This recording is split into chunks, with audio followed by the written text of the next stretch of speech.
In 90 days, you could be down 30 pounds, a flatter stomach, and build lean muscle. Show me your habits and I'll show you your future. Show me your fridge and I'll show you your body. Losing 30 pounds in 90 days will require you to lose 10 pounds per month. You're gonna have to break some limiting beliefs in order to do this. It's not easy, but it is simple. So here are the two most common limiting beliefs that are holding you back from losing 30 pounds in the next 90 days. I know this and I know exactly how to do this because not only have I done this for myself, but I've also done this for countless of individuals, from women to men, from people in their 30s to people in their 60s. So I know this process works. The first limiting belief you have to break before we dive into the actual tactics is the limiting belief that you do not have time. You need to set a non-negotiable time for you to shop and get groceries done. You have time to go to the gym and work out, but the thing that slips when your schedule gets busy is your food. And so grocery shopping and getting your meals prepped is one of the most important aspects of being able to lose 30 pounds in the next 90 days, because you can go to the gym, you could work out 6-7 days per week. But if your nutrition is not dialed in and you actually don't have a plan or system in order to get your meals, then you will fail. So one of my favorite tactics to overcome a lack of time when it comes to losing weight is actually getting your groceries delivered. And so I love this because not only does this save you time, but also ends up saving you money. So Walmart grocery delivery is $13 per month. You could get Instacart, which is like $10 per month or $99 per year. You could also even do Target delivery, which is $99 per year or $10 per month. And now you're probably like, but I don't want to spend that extra money on the grocery delivery. Here's what's cool about grocery delivery is when you do grocery delivery, you end up buying less junk and foods that you don't need. Because when you go grocery shopping, most of the time people go grocery shopping without a grocery list, and you end up buying things based off of how you feel and their cravings. And so you buy the things on the end cap, you buy the extra candy, you buy the extra cookies, and the worst thing happens, you put it in the fridge, you put it in your pantry, you never end up eating it. And so what I love about grocery delivery is you actually get your money back because you end up not buying the random junk that you know you're not going to even eat or you don't even need in the first place. The other thing that time steals from you is your time to get your workouts in. And so one of my favorite ways to maximize my time, especially because I have 4 kids, I run a full-time business, actually 2 businesses, and time is very valuable to me. I schedule all of my fitness activities into my calendar. So instead of being like, oh, I'm gonna fit in my workouts, or I'm gonna fit in my cardio, or fit in my steps, or fit in my meal prepping, I treat my workouts, I treat my meals just like I do any other appointment or any other task I have to do in my business. It is a mandatory task that goes on my calendar. So I get notified when it's time for me to go to the gym. I get notified when it's time for me to meal prep. I get notified when it's time for me to do my cardio. This way, nothing ever gets missed. The second limiting belief you have to overcome is that you don't have money. You don't need to buy organic foods in order to lose 30 pounds in the next 90 days. What you need to do is you need to start only buying foods you are actually going to eat. Americans waste 30 to 40% of the food supply, according to estimates from the USDA and the EPA. This equates to approximately 119 billion pounds of food annually, valued at about $408 billion. And so what's crazy about this is a lot of us feel like we don't have time and we don't have money, but the average American is wasting 30 to 40% of the food that they buy. And so simply by living a healthier lifestyle, you always end up saving more money.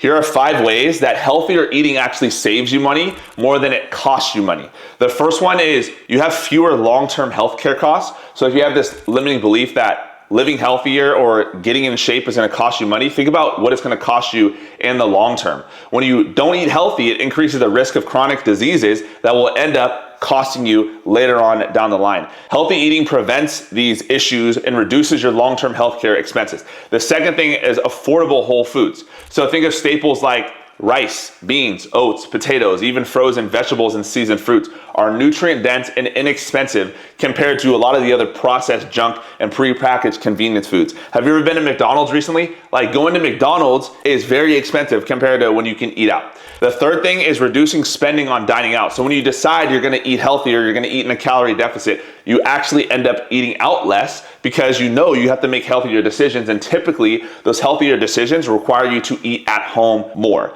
The fourth one is the less food waste. And so whole unprocessed foods like veggies, fruits, and grains often last longer, especially when you buy them frozen or even canned. And processed junk food, even though it's convenient, often leads to over purchasing and waste due to large packaging sizes. So maybe you've been to Costco and you've bought like that huge bag of food where you're like, oh, that looks great. You buy it, you never end up eating it. The fifth one is more sustained energy. So when you have more energy, you snack less, you eat healthier foods, which are rich in protein and fiber, which makes you less hungry throughout the day. So you're not gonna buy a bunch of random chips and things that you know you shouldn't be eating on a regular basis. Unhealthy processed foods often cause blood sugar spikes and crashes, leading to frequent snacking, which adds to the overall food expenses. So now that we've broken down the limiting beliefs that are holding you back from being able to lose the 30 pounds in 90 days, I want to break down the exact grocery list, meals, and the workouts you should be doing in order to make this happen. So the first thing you need to do is you need to create a grocery list for yourself. Mastering your nutrition is about finding what works best for you and sticking to it on a consistent basis. So my grocery list that I like to stick to is I like to break my meals up into a couple different categories: proteins, carbs, and fats. And so for your protein sources, my favorite protein sources that you should get at your next grocery haul are going to be lean ground beef, ideally 90% or higher. Personally, I go with 93%. Greek yogurt, shrimp, salmon, canned tuna, rotisserie chickens, grass-fed steak, cottage cheese, low-fat cheddar cheese, whey protein, whole eggs, and beef jerky. And so for me, those are some protein items that I have stocked up in my fridge and my pantry at all times. Next, when it comes down to your fruits and your vegetables, do not listen to anybody that tells you fruits make you fat. Because the truth is, fruits are a fat loss cheat code, because most fruits are packed with nutrients and they're also packed with fiber. And so I would rather you snack on fruits than snack on chips any day of the week. So my favorite fruits to have on deck at all times are gonna be blueberries, raspberries, blackberries, apples, watermelon, kiwi. And then for vegetables, you can pretty much have any type of vegetables that you want. And the benefit of this is, I'll talk about watermelon, for example. 1 pound of watermelon is 140 calories for a whole pound. So let's say you decided you just wanted to eat a whole pound of watermelon all throughout the day for snacks in between your meals. That's only an extra 140 calories that you can snack on pretty much freely all day long. Blueberries, the same exact thing. They're about 130, 140 calories per pound of blueberries. Nobody's eating a pound of watermelon and nobody's eating a pound of blueberries. So when you feel like snacking throughout the day, opt for snacking on fruits or vegetables instead of snacking on chips and high processed carbs. Now, when it comes to carbs, you definitely should be stocked up on carbs, because carbs are your body's primary source of energy. So my favorite carbs to get from the grocery store are going to be some type of rice. So I prefer jasmine rice. I will also get potatoes. So I will grab sweet potatoes as well as golden potatoes. And then I'll get some type of low carb tortillas. So what I do with the low carb tortillas is I typically will make like a breakfast quesadilla or even a breakfast tacos. Another item I like to get for carbs for my snacks, when I do feel like snacking on chips or something like that, is going to be some type of low calorie popcorn. And the lesser evil popcorn is something that I can snack on either throughout the day or at night in order to really satisfy my hunger cravings. Now, when it comes to other aspects of my grocery shopping, typically I will always have some type of coffee on hand. I got 4 kids, so I definitely need to be caffeinated. Coffee, hot sauce, spices, low-fat cheese, and I am a big advocate of diet or zero sodas. And so I make sure my fridge is always stocked with zero sodas, and some of my favorites are gonna be Coke Zero, Pepsi Zero, Dr. Pepper Zero, and even the studies show that when you use zero sodas or diet sodas on your fat loss journey, you actually end up losing more weight compared to when you just drink water. Now, does this mean that diet sodas are better than just drinking water? Absolutely not. All it shows is that when you do drink diet sodas or zero sodas, it satisfies your sweet tooth and it satisfies your hunger to the point where you actually end up eating less calories over a long period of time. So I'm a big advocate of this, and I definitely believe that you can implement 1 zero soda per day in order to curb your sweet tooth. Now, when it comes to the actual meals itself, the principle you need to follow is boring equals consistent. Boring eating is the key to mastering your nutrition.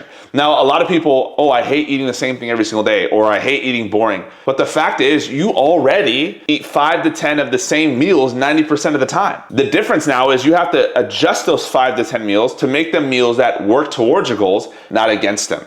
And so my strategy, and if you look at most of the people you look up to in the fitness space, their meals are very simple and their meals don't really change too often. And that's how I like to approach nutrition. 90% of the time I eat the same exact thing, with slight variations. And then I give myself 10% flexibility to have more fun foods, like foods I see on Instagram and different meals I want to try out and eating out and things like that. Now, when it comes to breakfast, I do believe that eggs are going to be one of the best breakfasts for you to have. So what I do is I like to have a combination of whole eggs with egg whites, and I'll add some veggies for some extra volume. If you're not a big fan of eggs, something else you could do is you could do a Greek yogurt bowl with protein powder, or you could do some type of protein smoothie for breakfast. The key here is I want to shoot for 30 to 50 grams of protein just in my breakfast alone. Now, when it comes to lunch, you're going to do some type of chicken and fish meal with rice or potatoes, or you could do a massive chicken salad depending on where your carbs are for the day. So I like to have some type of protein source, so I'm going to look for, let's say, 40 to 50 grams of protein just in my lunch alone.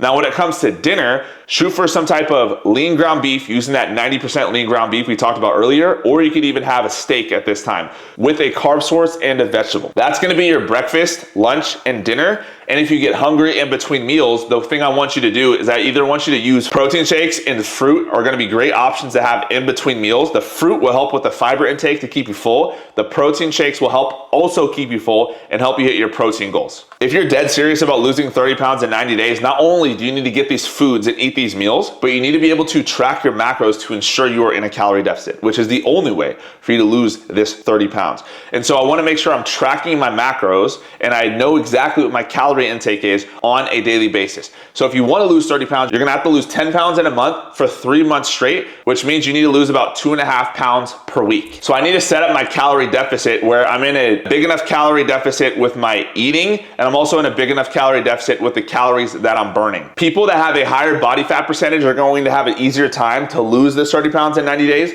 But if you're starting at a lower body fat percentage, you maybe should shoot for about 20 pounds in 90 days. Not only do I need to track my macros so I know exactly what my calorie intake is on a daily basis, but I need to make sure I'm lifting weights on a structured plan 4 to 5 times per week. I'm doing zone 2 cardio, and you're also increasing your movement by doing 10 to 12,000 steps per day. Doing 6,000 or 8,000 is good, but if you're really serious about losing 30 pounds, you should increase that to 10,000, 12,000, or even I have some clients doing 15,000 steps in a day. The third thing you need to do is you need to track your progress and get some accountability. So you don't just want to track your scale weight, but you also want to make sure you're tracking your weights lifted in the gym, you're taking progress pictures, and you're tracking your waist measurements to make sure that you're losing body fat around your midsection. Losing 30 pounds in 90 days is going to take brutal consistency. And so don't think you're just going to be able to do this alone. You have to have some type of accountability. So you got to have either a friend that's going to really hold you to a higher standard, you need a coach, you need a mentor, or you need someone that's going to really push you at the next level. The habits needed to lose 30 pounds in 90 days is you need to weigh yourself daily, because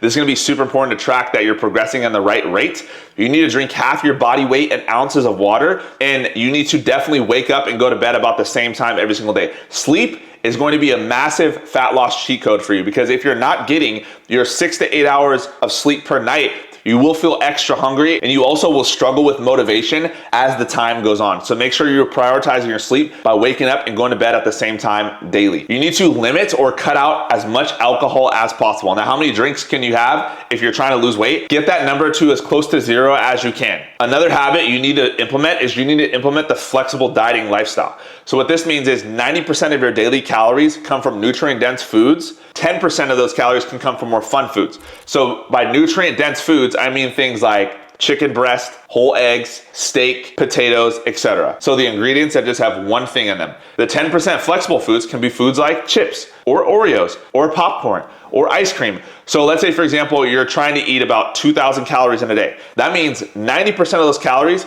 can come from nutrient-dense foods, which is 1,800 calories. But that also means that 10% of those calories can be fun foods like the Oreos, which is 200 calories. This is gonna help you stay more consistent over time versus having this all or nothing approach. I truly believe that flexible dieting is the best and most sustainable weight loss strategy, especially for busy individuals that love real food, just because it helps you stay more consistent long term, and it truly helps you enjoy the process. The last thing you need to do is you need to stop doing the bare minimum. If you truly are committed to losing as much weight as you can while building some lean muscle in the next 90 days, you can't just do the bare minimum standard. You can't just show up and go through the motions. You have to push the steps. You have to push the workouts. You have to push the food. You have to be absolutely all in on your goals if you're truly committed to making this happen. I hope you got some value from this. I can't wait to see where you're at in the next 90 days. If this was valuable to you at all, make sure you engage on this. So either by liking, subscribing, or following, and I'll see you on the next one.